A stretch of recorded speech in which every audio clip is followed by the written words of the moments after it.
Yes, people. Welcome to the finished article and welcome to another episode of All Things Football. As the title says, we talk about everything to do with football, the Premier League, La Liga, Bundesliga, rumors, gossip, anything and everything. So if you've got questions about football, this is the show to come and ask those questions. As the title says, Gameweek 9 has just passed, and what a crazy week it has been in football. And what we'll do is we're going to go through each game. We're going to analyze the games. We're going to go through the scores, and we'll give you our thoughts on it. When I say we, I don't mean me and some imaginary person, by the way. I mean this guy, my boy Shaz. What's happening, bro? You good? Yeah, I'm good, man. You? Yeah, not bad, bro. Not bad. Good stuff. Are you ready for the preview of this, the review of this game week, bro? Are you ready for this one?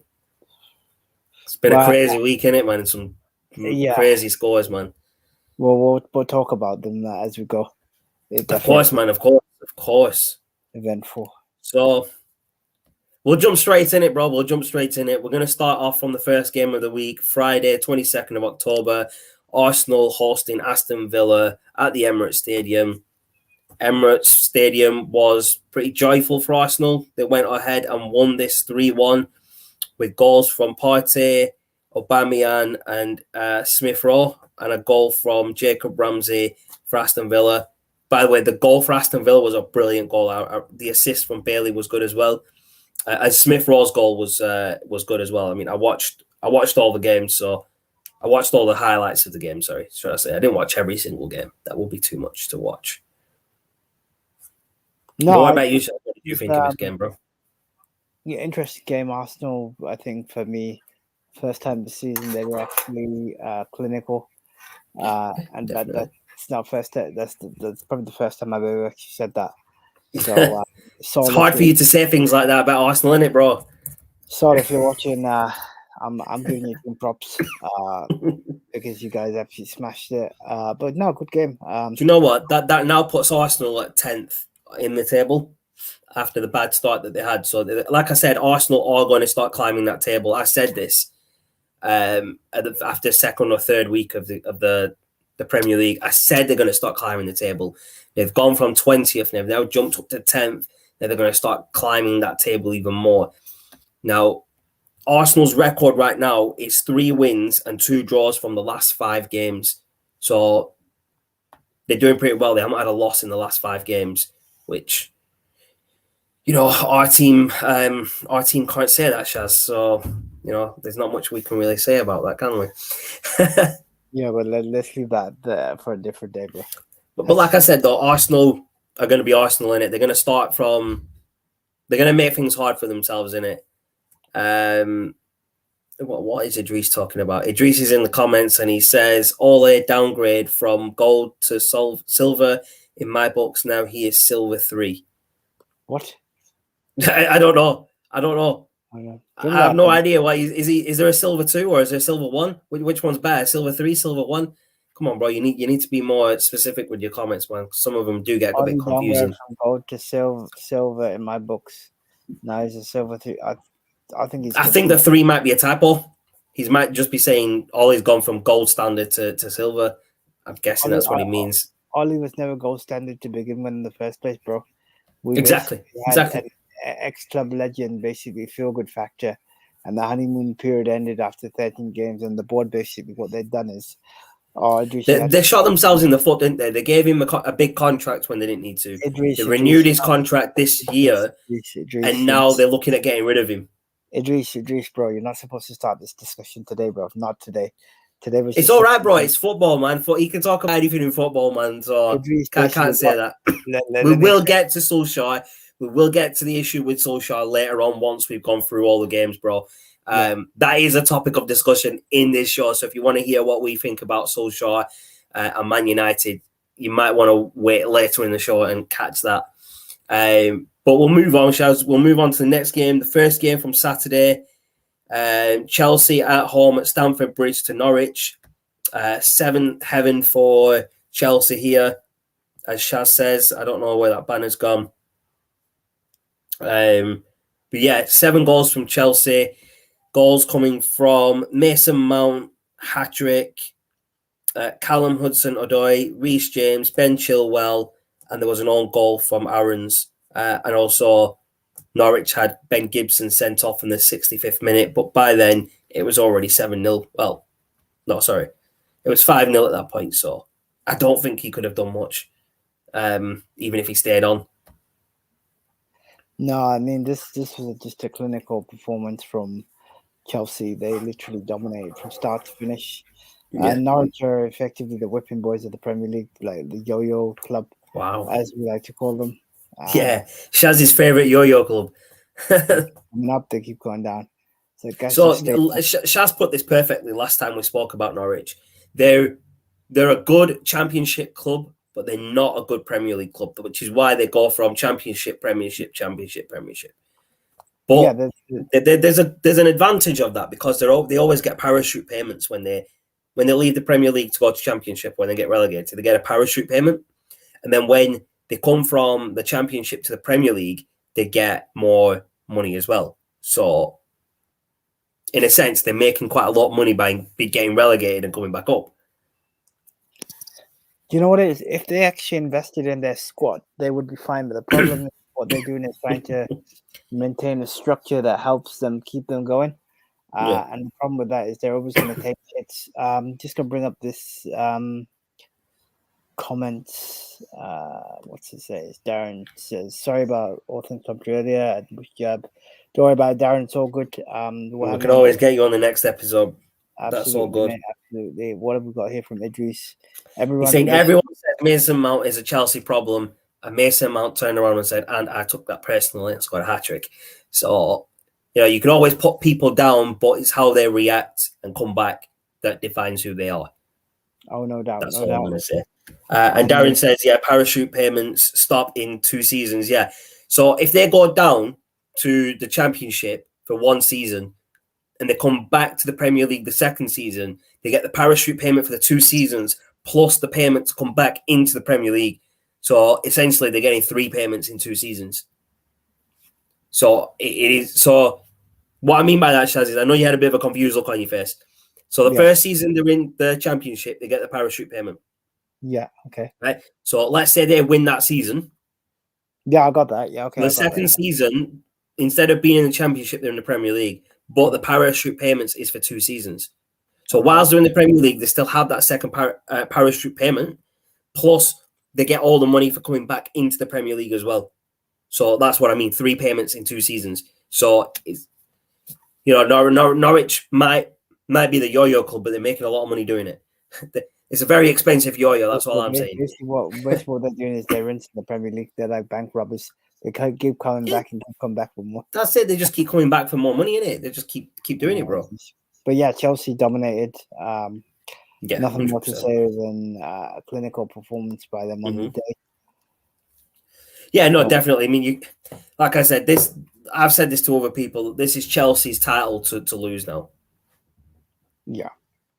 Got an interesting comment here for Idris to respond to. Mount is overrated. Foden is much better. I agree with that comment. I don't rate Mason Mount at all. I don't really rate Foden that highly, but he is much better than Mason Mount. Well, if you look at to Darren's comment, Mason Mount, Foden, Rashford, Greenwood, Sancho, that's practically the future generation of England. Bro, who's Sancho? I don't even know who he is. Sancho. Yeah. All right. I don't even know who he is, bro. That's how bad it's got. Bro, when was the last time he played a game? This guy's meant to be the future of, part of the future England setup, but he can't get a game for Man United because he's that bad. I told you at the start, Shaz, that he wasn't playing well, didn't I? And he needs to buck up his ideas, otherwise he's going to get dropped. And what happened, bro? He didn't buck up his ideas and he got dropped like a bad habit. Yeah, that's a long story. And the other side of that is Rashford's back, and Rashford's 2 for 2. Or 2 for 3, sorry, in games that he's back. Yeah. 2 for 3. So Sancho's had 8 games or 9 games, No, 8 games. Yeah, he's played 8 games for United, 0 goals and 0 assists. Yeah, well. His next comment, Mount, I'm guessing it's only gets in the England team because he's one of Southgate's favourites, 100%. Mason Mount doesn't deserve to wear an England shirt, and neither does Jack Grealish. I'm just saying it now. Idris has a comment here. I think he will be Ronaldo. Scores 9 goals in his first season and then just became godly. What are you on about, bro? Oh, right. He's talking about Sancho. So in Ronaldo's first season at United, he scored 9 goals in that season. And then he just got better and better and better. And now he is the player that he is, that we all know, like the best player in the world. He's saying Sancho's, it's still early in the season. I get that. It's 9 games into the Premier League. We've had 3 games into the Champions League and a couple of games into cups and whatnot. But if Sancho wants to start, getting regular team football and not end up like another Van der Beek in the squad, then he needs to buck up his ideas quick. I mean, Sancho's had 8 games to prove himself. Van der Beek hasn't had any. He's had 20 minutes here and there after about 10 games. There's a big difference in the way they've both been used. But we've spent 110 million on both of them combined. And neither Van der Beek never plays. That's 40 million wasted at the moment. And the 73 million we paid for Sancho, why buy him if you're not going to play him and give him a chance? Well, that's let's see this next comment. Can't wait till January when the African Nations Cup starts. Some of them teams are in trouble, i.e. Liverpool. Yeah, I see where you're coming from with that. There's going to be a lot of teams that are going to struggle without the African players. Definitely. But we'll move on to the next game. We had Crystal Palace at home taking on Newcastle. This was a 1-1 draw. Benteke and Callum Wilson scoring. What were your thoughts on the highlights on this, Shaz? Boring, mate. Newcastle just put people to sleep. Crystal Palace, I think, are improving under Patrick Vieira. They had 75% possession. I'm surprised they didn't actually win it. But a draw on the face of it seems like a fair result. Definitely. Benteke got the goal, as you just said, in Wilson. Callum Wilson is probably Newcastle's only decent player, if I'm being honest. What's the other guy called? The other striker, Maximilian. Maximum Maquilla. Maximum Maquilla or something like that. I can't remember his full name now, but you know who I mean. We've got some more comments here. Darren says, "What a goal by the Cov kid Wilson." So I'm guessing Callum Wilson is from Coventry, isn't he? Yeah, he's from Coventry. He's ex-Coventry player. Idris says, by January, Newcastle will buy the best, I'm guessing, players in the world with their oil money. They still have to abide by financial fair play rules, so they're not going to be able to just buy as many players as they want. They're going to have to be very tactical in the players that they buy and how much they spend on wages and players' transfer fees and all that. It's going to be very, very interesting to see how Newcastle go about this. Very interesting. Yeah, indeed. Like the comment at the bottom there says, the Saudis cannot inspire Newcastle to a win. Even the hype behind Newcastle can't inspire them to a win right now. So it is what it is. Newcastle will have till January. Maybe they'll buy a marquee signing. Like Man City did when they first got the money. They bought Robinho as their first marquee signing. Let's see who Newcastle get as their marquee signing. It's going to be hilarious if it's someone no one's ever heard of. It's going to be hilarious. You never know, man. You never know. Next game, we had Everton at home at Goodison Park away to Watford. This was a clinical game for Joshua King, scoring a hat-trick in a 5-2 win over Everton. What are your thoughts on this one, Shaz? I said this at the start that basically Watford came, they saw, they delivered.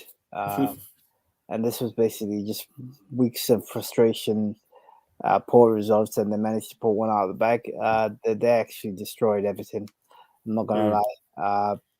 No, nothing more to say than Joshua King was on fire. Yeah, no, definitely he was, bro. Everton under Benitez didn't bother turning up, literally. So this next comment is very interesting from Darren. They have 150 million to spend, so Newcastle have 150 million to spend in January, and Rafa Benitez is their new favourite for the job, even though he's just started at Newcastle this season. Not Newcastle, sorry, Everton, apologies. So he's just started as the Everton manager this season, but he's the favourite now to take over at Newcastle after Steve Bruce got sacked. Oh, wow. Yeah, Everton did release King in the summer. I do remember that. So Joshua King was actually a reserve player at Man United at one point. Yeah. A very long time back, he was a reserve player, got sold. I can't believe Everton released him. I've always thought he was a good player.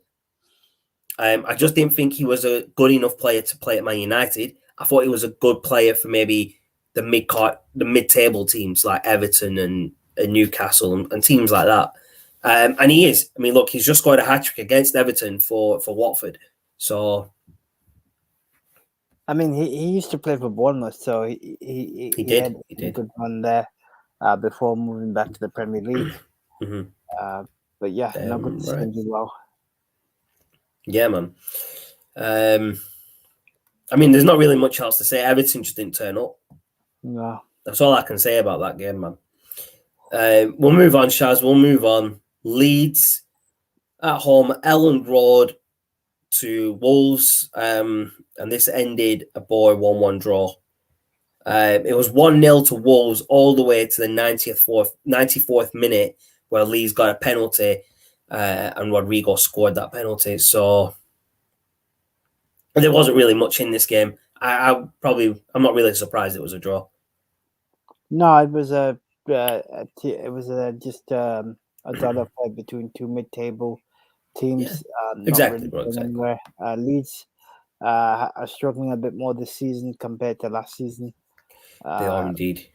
So yeah, I mean, I'm hardly surprised. But then, like I said, it wasn't something that I actually stayed and watched.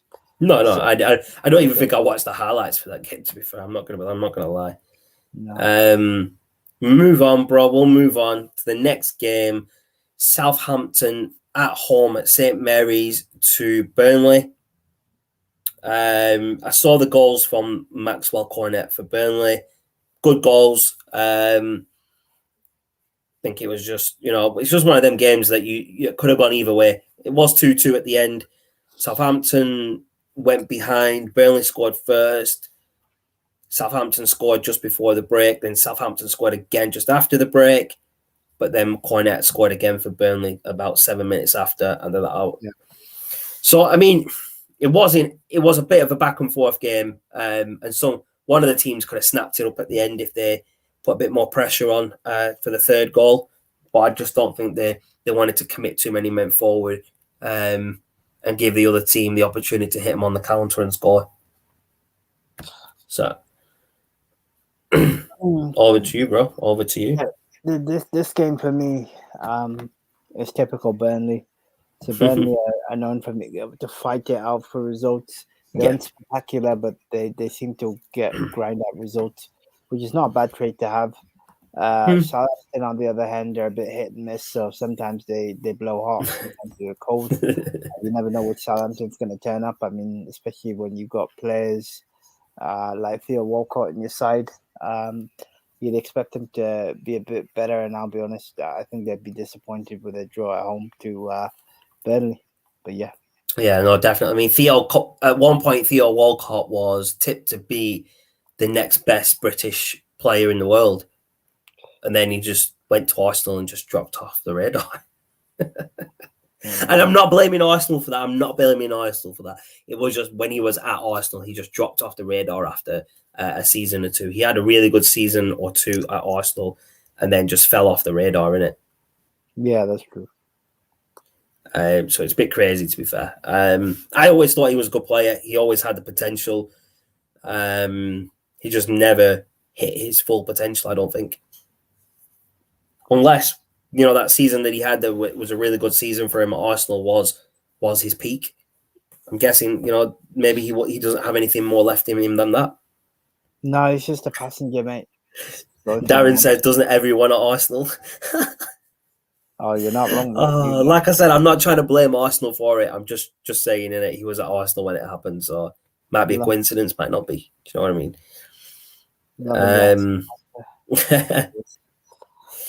Next game we move on to Brighton versus Man City, and Man City just clinically dismantled Brighton. So Gundogan scored, Foden scored a double, Mahrez scored at the end, and Brighton got a consolation to McAllister for penalty. Yeah, thanks for the correction.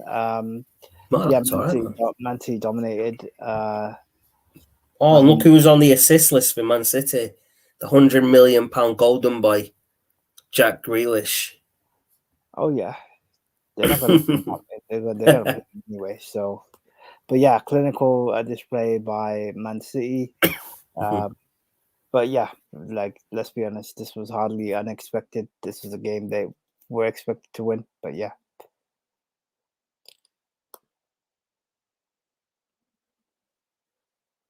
Steam going into January, like the African Cup of Nations, they'll start losing steam around that time because quite a lot of their players are going to be gone, and that's where Chelsea and maybe Man City are going to push up and get those points. So towards the end of the season, I think it'll be Chelsea and Man City at the top, fighting for the champion for the trophy there. Yeah. But that was the last game of the day on Saturday. So we'll move on to the games on Sunday. Brentford at home at the Brentford Community Stadium to Leicester. I didn't expect anything different in this result. Leicester winning 2-1. Tielemans' goal was just next level. I don't know if you saw it, Shaz. Yeah, I saw it. It's a good goal. And Maddison's goal was decent as well. So yeah, like I said, I didn't expect Leicester to lose this, even though they were away to Brentford. I was expecting them to win this game. Yeah, I mean Brentford have had a good start to the season, but Leicester are on red hot form, and they got the job done. It wasn't spectacular, but as I say, that's it, bro. Sometimes you just have to scrape a win, don't you, bro? Yeah. And you had to leave the last one to me, didn't you? Yeah. No, there's two more. There's 2 more games, bro. There's 2 more games. Okay, go on. There's the one game that we haven't spoken. Obviously, I know which game you're talking about. I don't even want to talk about it. We will have to get it to at the end because it was the last game of the week. But the game before that, bro, was West Ham at home to Tottenham. And West Ham beating Tottenham 1-0 at the London Stadium. And Antonio scored. And again, as it says, bottle job Spurs flopped again. As always, Spurs do a Spurs. It's like Spurs and Arsenal. Like they're both from North London and they're both just shit. Yeah, they're trying to outdo each other. They're just trying to outdo each other and how bad they are. So there's a comment here from Darren. How can Nuno say Tottenham dominated West Ham? He must be on drugs. I'm going to check the stats. I am going to check the stats. Give me a sec. Tottenham had 62.3% possession and West Ham had 37.7%. They both had 4 shots on target. West Ham had 13 shots to Tottenham 7. Tottenham had more touches by like 300. It had 810 touches to 569. Passes, they had 637 to 369. So they beat them in passing and touches, as well as possession. Tackles, West Ham made 23 over 15 to the Spurs. West Ham made more clearances. Corners, Tottenham had 4. Fouls conceded. Bloody heck, West Ham conceded 11 fouls. So, in a sense, Tottenham did dominate possession-wise. Passing, keeping the ball. They obviously kept the ball with the amount of possession they had and touches and passes. They did have more of the ball, so they did dominate the game, yet they still lost. So football is not all about possession and passing and touches. It's about how many goals you can score. Like this game's a perfect example, Shaz. Look at the stats for possession. West Ham had 37.7 to 62.3, yet they still won 1-0. Tottenham couldn't convert all that possession and touches into goals. But with the 37% West Ham had, they converted some of that into a goal. So it's not always about possession, is it? Exactly, bro. Exactly. But we are on to the main event of Sunday evening. We are on to the biggest rivalry in football. Manchester United versus Liverpool. This was at Old Trafford on Sunday. And, well, I don't really want to tell you the score, but I'm going to have to. Man United lost 5-0 at home to Liverpool. Now, the first thing I'm going to say, though, Shaz, the first thing I'm going to say is Liverpool deserved to beat United. Yeah. Like, United was so shit, it was unbelievable. Let's talk about something else. We talked about this on Fergie time, so we're not going to dwell too much on this. No, but we've got to give your opinion. You've got to give your opinion in this podcast a little bit as well, bro. Yeah, we're rounding up the whole week. What's going to happen is, it's really funny. So we did the prediction show beforehand, and it was really funny because both of us, well, Shaz was trying to be positive. I said, bro, you way out your league here. They're going to get smashed. I didn't realize that my prediction came through at halftime. Yeah, exactly, bro. You need to lower your predictions a bit, bro. So at least, we can. I think it's your fault for saying 4-0 that we lost. It's my fault for being honest. Okay, shit, man. I shouldn't. It was your fault for making a prediction. It wasn't a prediction. It was a spoiler. I see where you're coming from with this. Yes. Nah, but United versus Liverpool, bro. Like I said, United was shit.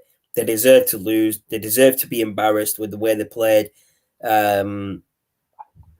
Like I said, as a United fan, it was hard to watch. Pogba coming on and then getting sent off within, 20 minutes of being on the pitch? Yeah. Not even 20, 15 minutes of being on the pitch. He got sent off. It was, like I said in the Fergie time video, I don't think should have been a straight red. It wasn't a malicious tackle. He was going for the ball and he got the ball, but his studs were showing, and I get why it was a red card. I still think it was a bit harsh because I think it was the first tackle that he made in the whole game and he got a red card for it, and I don't think that's fair. Maybe the referee should have stuck with his original decision of giving him a yellow card and just saying, look, if you do make any more tackles, you're going to get a yellow card straight away. Well, he went to VAR, didn't he? And with VAR, yeah, he went to VAR and overturned his own decision from yellow to red, which I don't understand. Because, like I said, it was his first tackle he's made, and a red card was really harsh in that situation. And it was like 5 minutes after that I turned it off, because at that point it was already 5-0. Like, the first goal in the first 5 minutes was disgusting.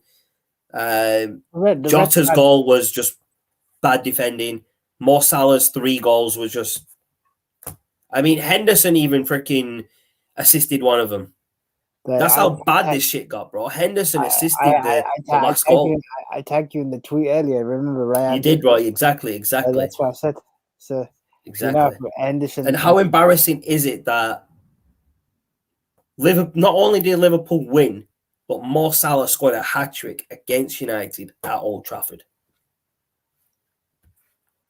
Well, yeah. What do you expect?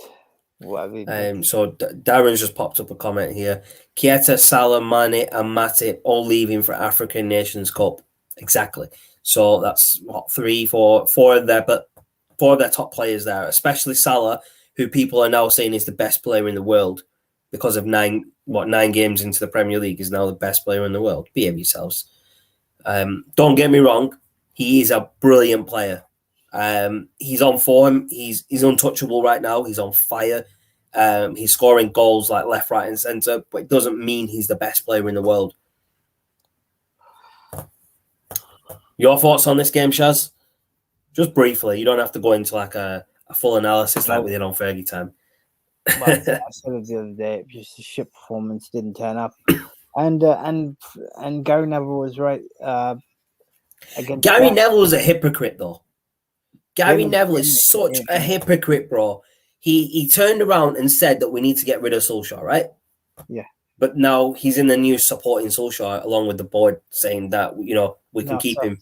I said this to you the other day when I heard the news, and I messaged you like a million times. I remember. Yeah, I got every single one of those, bro. Yeah. So, long story short, for those that are watching, I won't bore you with the text messages, but I said, and I realized what they're doing now. So last season, when everyone went mad ape shit and started invading Old Trafford and did the riots, you were like, okay. But what they've done is they've been tactical, because I said this right now, and I'm pretty sure Shaz knows this.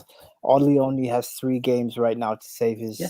He's got the next 3 games to save his job. He's got Spurs, Atlanta, and City.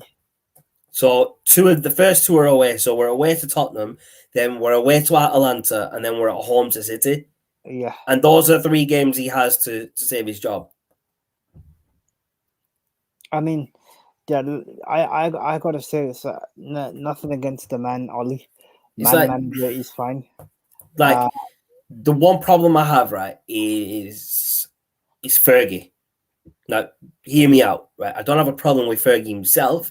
He's an amazing manager. He did an amazing job, but he's been talking to the board, and he's the reason he's one of the reasons that Solskjaer is still at United as manager. He's saying, look, just give him a bit of time, and so is Gary Neville. Now, Paul Merson said this is best. He put it on, I can't remember where I read it now. Paul Merson came out and said, any manager at any club, if you lose 5-0 at home to your biggest rivals, that manager will be gone by now. Gone. But Solskjaer is still there, and he's still got 3 games to save his job. Why? He's had all last season to save his job. He's had 9 weeks of the Premier League to save his job. He's okay. Can we step aside from the bashing of Ollie for a second? I'm not bashing Ollie, though. I'm just saying he needs to go, bro, because we spoke about it on the Fergie Time podcast that he needs to go. There's a reason why Fergie's interviewing, because he knows that there is nobody out there that is currently good enough to take. That's not why, though. No, Fergie's supporting Solskjaer. It's not the fact that we can't get another manager, bro. If we get rid of Solskjaer, we will get a replacement for him. It's not like we can't get a replacement. It's Manchester freaking United, bro. We could get any manager we wanted. What he's doing is, you've heard that Pochettino has been linked as well. So what he's doing is he's angling it to say, look, Ollie. He's not, though, bro. He's not, because it's still 3 games. It's going to take us to mid-November, end of November, and Solskjaer has until then to save his job. Why not just get rid of him now and look for a new manager now? I don't get that. But it's ridiculous. Absolutely ridiculous, bro. We don't. Darren says Ole would last 1 game in Spanish football. Yeah, exactly. He's lasted 3-4 years at United.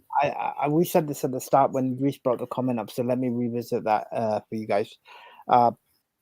It was basically a honeymoon period. Yeah, he basically said that Solskjaer was gold standard and now he's silver. That was the comment that you were referring to. So Ollie's never been gold standard. No, everyone knows that, bro. Everyone knows that. Even the man himself knows that. So basically, he said that he went through 13 games and I know we just Man United just beat PSG, but that was a knee-jerk reaction to give him a contract. You should have waited to the end of the season, given it to Pochettino. Job's good. What they're doing is they're actually doing the same thing now, but now they're like, okay, look. So the problem with Man United isn't so much the fact that they've got bad players. The reason Ollie's getting so much shit is because he's got world-class players now. He's got rid of all the deadwood minus Phil Jones, who, okay, he's not playing. But, bro, come on. Phil Jones, yeah, he's deadwood, but so is Fred, let's be honest. No, but what I'm trying to say is he's got world-class players there. Yeah, he does, yeah. Are more than capable of stepping in place of Fred. But for some reason, and I know why managers do this, what they'll do is they like their tried and tested lieutenants. So they like the people that they can rely on in the sense that they know that they do the basics. The problem is that Ollie is not strong enough to make the tough decisions, which means he's going to lose his job in 3 games anyway. They basically just delayed it, and the reason he's calmed it down now is because that Liverpool reaction. Had they sacked him, then Ollie would have got it in the neck. So what he said to Ollie is, "Look, you're leaving anyway, mate. I'm just giving you 3 games to let this hype die down, because he's worried about reaction people are giving Ollie." Fergie knows himself, and to your point, he knows himself that Ollie was never going to be the man to win, because if he was going to win, he would have beat Villarreal. No, exactly, bro. I mean, this is the problem. If the boy knows that Solskjaer isn't the right man, he needs to go. They need to make that hard decision. But then they're not going to. I mean, they're just going to give him these next 3 games and say, yeah, you're all right, mate. We'll keep you to the end of the season. But I don't want to talk about Solskjaer anymore, man. It's just too frustrating to talk about Man United. Let's talk about this. Coleman has been sacked as Barca manager. That's a comment from Darren. I haven't obviously read that anywhere yet, but I think he has been sacked. He was under a lot of pressure. So ex-Everton boss admits danger of Barca's sack after latest embarrassment. I can't see anywhere that he's been sacked. He got his car surrounded by fans. Bloody heck. They attacked his car. That's a bit harsh. Crazy. Just came up on Sky Sports. That's what it says, Shaz. That's where he's got it from. Okay. Nice. Let me have a look. Okay, my update, but fair enough. No, it says it here, bro. It's literally come up 1 minute ago. Ronald Koeman sacked by Barca, Sky Sports. Hardly surprising. I mean, I'll send you the link, bro. I'll send you the link just so you can read it. But let's talk about this for a bit. So the guy's been at Barca less time than Solskjaer. He's had a bad run at Barca, and now he's already gone before Solskjaer's gone from United. That's just crazy. He took over in August last year, bro. So he's been there a year and a couple of months. He won 1 cup. He won the Copa del Rey in his first season. Now they've had 4 wins from 10 games, and they're 9th in La Liga, and he's been sacked. So why can't United make those hard decisions like the Barca board? That's just crazy. So does that mean he's now gonna be in line for the Newcastle job? This guy. I have no idea. Let's talk about that a little bit, bro. Newcastle, bro. Obviously, they've got rid of Steve Bruce. So, what's next for Newcastle? Honestly, I think it's going to take more than a new manager to save Newcastle there. No. I mean, so obviously they've got to start somewhere, bro. They've got to get the right manager, then the players and staff and blah blah blah. But the manager is the key. The first component they need to replace because they've got rid of Steve Bruce. So realistically, who are you expecting to take over at Newcastle, bro? I reckon they'll probably go for Ten Hag. Honestly, do. I don't think they'll get Ten Hag. I don't think they'll get him, bro. If they're gonna go for him mid-season, they won't get him because he's built a great project. He's built a great project. He's built. Well, they can't go all the rest of the season without a manager. They can't. So that's no. Well, I mean, who is their manager for now? Ten Hag is a brilliant manager, right? Don't get me wrong. He's built something great at Ajax, and I don't think he'll leave mid-season or before the end of the season and leave that team without a manager because he's done a good job. Because United he would be a great fit for United, but he won't leave the club that he's at now to go anywhere. So that's what I mean. Realistically, who do you think Newcastle will be getting? Honestly, I don't know. I couldn't even answer that right now. Oh wait, hold on. Darren's just popped something up. Ajax, Mark Overmars as technical director, compensation agreed. So Mark Overmars has left Ajax as technical director to go to Newcastle. Wait, Mark Overmars is leaving Ajax? As in the Arsenal player, bro. Okay. He was the technical director for Ajax. He's now left. He's agreed compensation to leave Ajax, which means he obviously Newcastle are going to pay that compensation, and he's signed with Newcastle as technical director. That's a big move. That's a good first move for Newcastle. That to have Mark Overmars as your technical director. I mean, look what he's done at Ajax. The players that he's bought through Ajax. Now, I would not be surprised if he was the reason Van der Beek leaves United and goes to Newcastle on a permanent deal, not on a loan, as a permanent deal, bro. Yeah, you can't discount that. I mean, they've got relations, so you never Definitely. know. Mark Overmars was one of the reasons he was at Ajax. Obviously, he brings in players, he brings in talent from around the world. That's his job. So now he's at Newcastle. He's going to be able to use his contacts to bring players that are going to do well at Newcastle there. And I think Van der Beek's a perfect fit for a team like Newcastle where they need someone young and who's going to stay there for a long time as long as he's treated well. Because at United, let's be honest, he's been treated like shit. I wish I could disagree with what you just said, but I can't because everything is correct. Yeah, I'd literally have to see it myself. So, I mean, that's a good move for Newcastle to get Mark Overmars as technical director. That's a really good move. It is. Yeah, so what you said there, Shaz, about Ten Hag, it now means the Ajax manager will follow him to Newcastle. And if that happens, bro, that is an amazing coup for Newcastle. He's a brilliant manager. They've got a brilliant technical director, and they can build something big at Newcastle. Yes, it's going to take years to do, but these are the right components to start that build. These are the good foundations to have. A good technical director, a good manager, and now they just need the players, and that's a great foundation to start with so far. Very true, mate. Very true. What are your thoughts on Newcastle now, bro? After this news of Mark Overmars and stuff, doesn't change anything, bro. You can bring not as in Newcastle now, bro. As in the future, bro. So obviously we've talked about Newcastle now. Bro, only time will tell. I mean, just because you appoint someone. No. But that's not what I'm asking, bro. I'm asking your honest opinion for the future of Newcastle after signing Mark Overmars. You think it's a big move, or do you think it doesn't matter? No, it is a big move because they needed some restructuring. They needed some reinvestment. So I think it will be good. But like I said, I'm not holding out too much hope because you can have 500 million in the bank. It ain't going to make a difference unless the players agree to come, and that's going to be a long-standing project for me.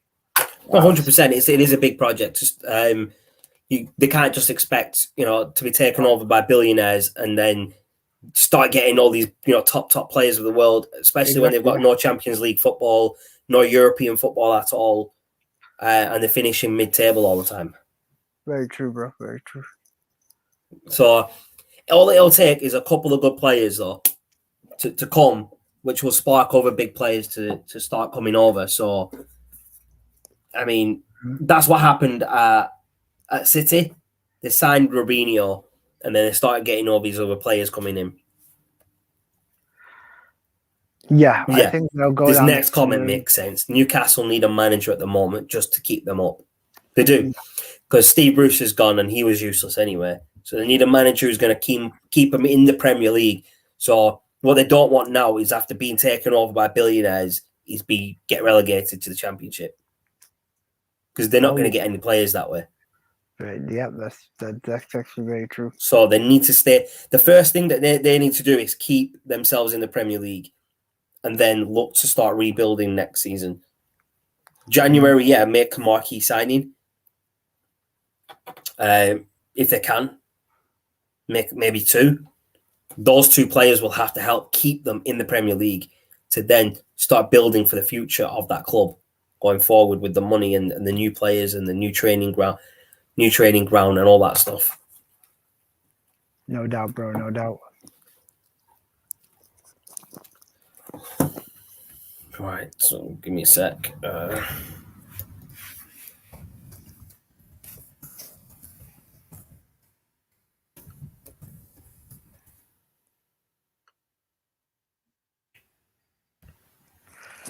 So, I mean, if you want my honest opinion on it before we wrap up, so Shaz, you're right. Newcastle are on the verge of big things, but like I said, I've seen this too many times in football.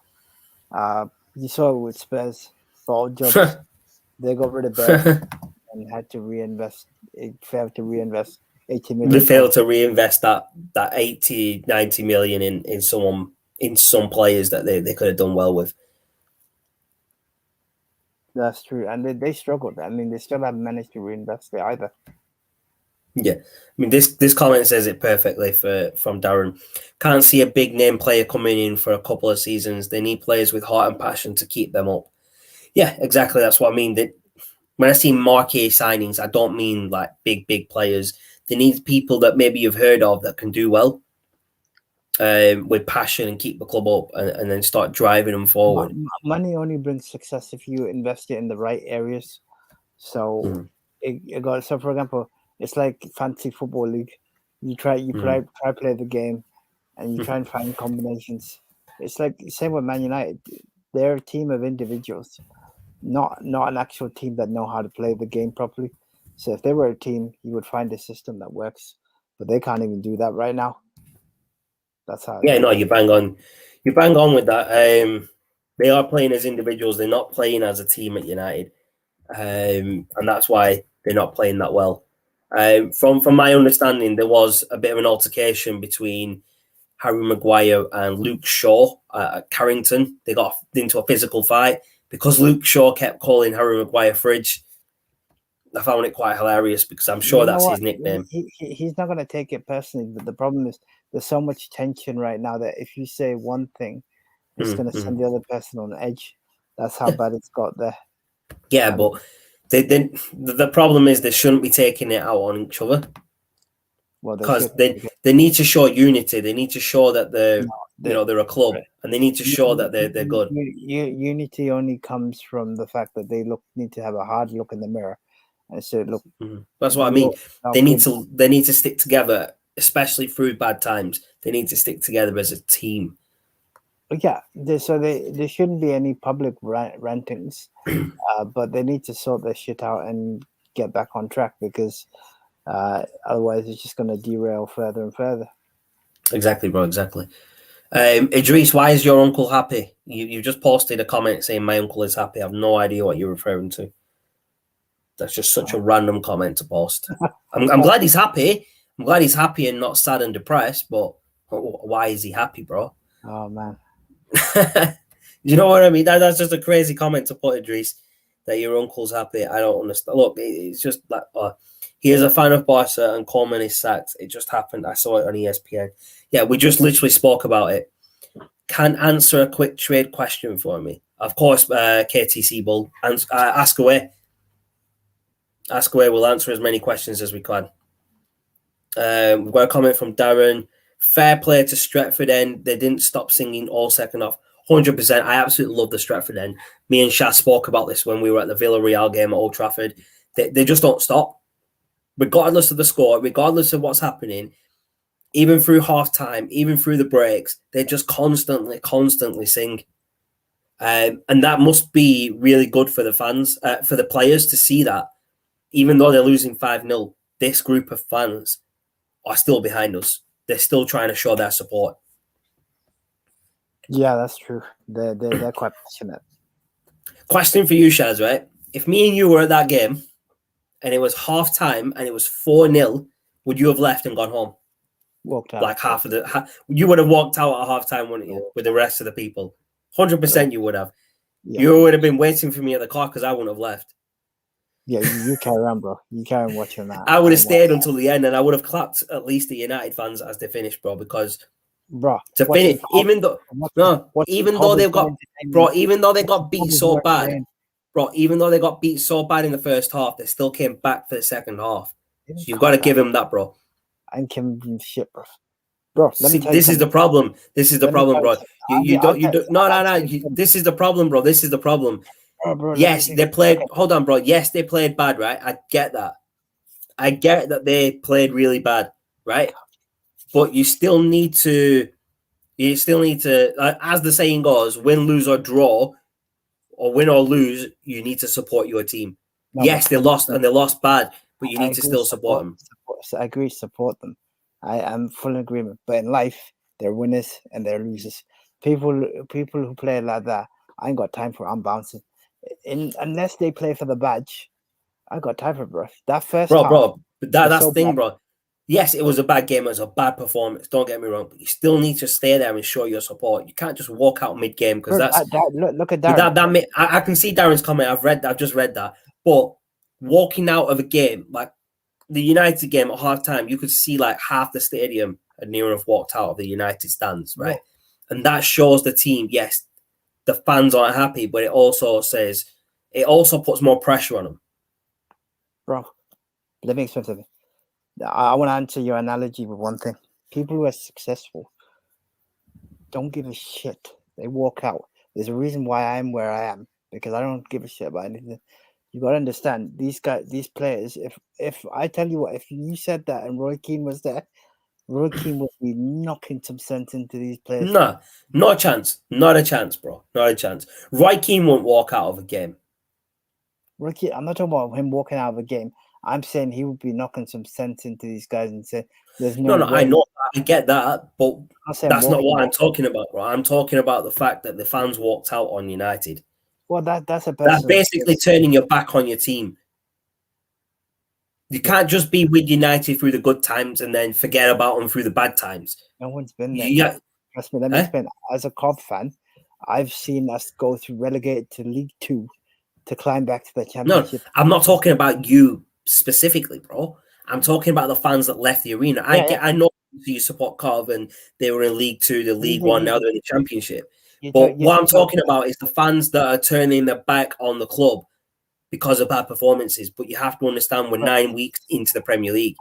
The season is 38 weeks. To answer your question on that, then the fans that are leaving, and it comes down to personal opinion, they haven't watched football long enough to understand what success is. So, as most of us were mid-30s, we've watched football a long time. We know how bad it can get from a general perspective. But you've also seen the good times, so you understand that there's a fine balance. What I'm saying here is that was so bad that it was funny. The only thing that cheered my mood up there that day was Pakistan winning. Otherwise, that would have been such a bad day. Yeah, no, I get what you mean with that, because United lost so badly, but then Pakistan won in such a way in cricket. It was amazing to see. So it balanced it out. It balanced the day out, basically. So you know what I'm like, right? So most people that watch, bro, I don't even want to watch. I don't even want to watch football with you anymore. Exactly. So I'm joking, bro. It's not that bad. It's not that bad, bro. I mean, I know. But sorry, one second. You know what I'm like. When we were at Old Trafford watching the Villarreal game, your reactions were priceless, bro. They were funny, bro. You were like, this way, and you were like, you understand what? The funniest reaction you had when we watched United versus Villarreal was when I told you Fred was playing left back. When they took Tellez off and put Fred on at left back, and I said, Shaz, Fred's on, but he's playing left back. Your reaction was just priceless, bro. You were like, what?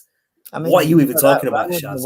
That was the worst reaction. So I went to the Preston game away. First half, buzzing.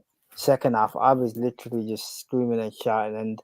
And most of the guys that know me know that I wear my heart on my sleeve. So I can't hide my reaction. You can always tell I'm pissed off. Oh yeah, I can tell when you're pissed off. Like literally, so anybody, when you talk about passion, there's nobody more passionate than probably myself when it comes to certain things, because it just irritates the shit out of me. So you know what you need to do? You need to become a player and go play for Newcastle, because they need people with passion and heart. They need people with your type of passion to play for the club. Not just Newcastle, but United. United need players that will play for the badge with that passion and heart. That's the players that are there now.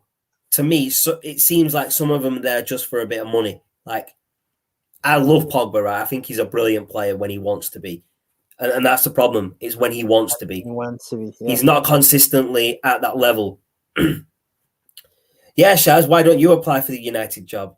I've heard they're looking for new applicants. Because I'll have a heart attack just trying to. He'll have a heart attack in the first week, this guy, man. I'm gonna have a heart attack on the first day, bro. I'll have to take over as caretaker the second week. If Darren knows me quite well, so if he speaks to Rich, when we were growing up and I was living in Coventry watching Cov, I would literally have fits every single game because I'd be pissed off at something or like pissing you off because you're like me with United though, innit?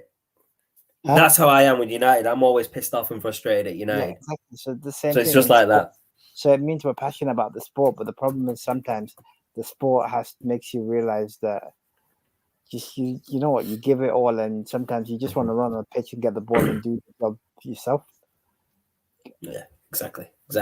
I don't know where this guy KTC Bull has gone. He said he wanted to ask a couple of questions, and I literally said we will answer him, but I think he's disappeared. Yeah. He's not put any questions up to answer. So we're going to wrap up now, peeps. Otherwise, we're just going to be here ripping into United for another half hour or something. Another couple of hours. I could stay here all night ripping into United.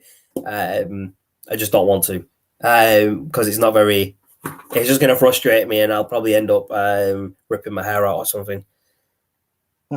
Shaz will come up in the morning. He'll wake up and you're like, "Are you still on talking about United, bro?" You'll be like, "Bro, go to sleep in it."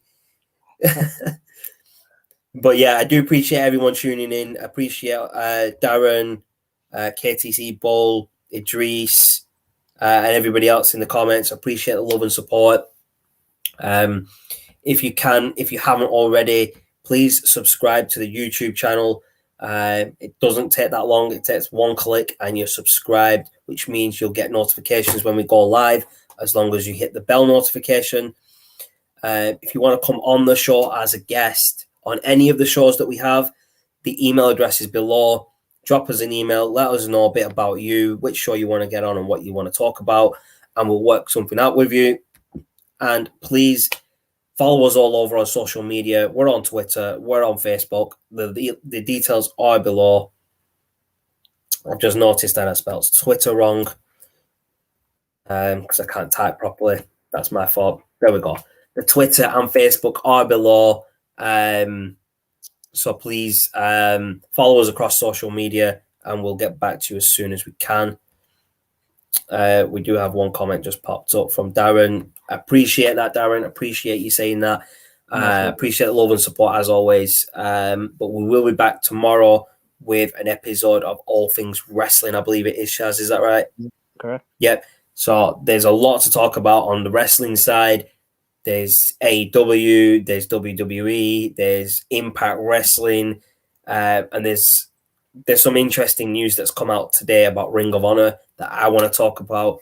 I will discuss it with Shaz before we go online because I know he doesn't really follow Ring of Honor that much.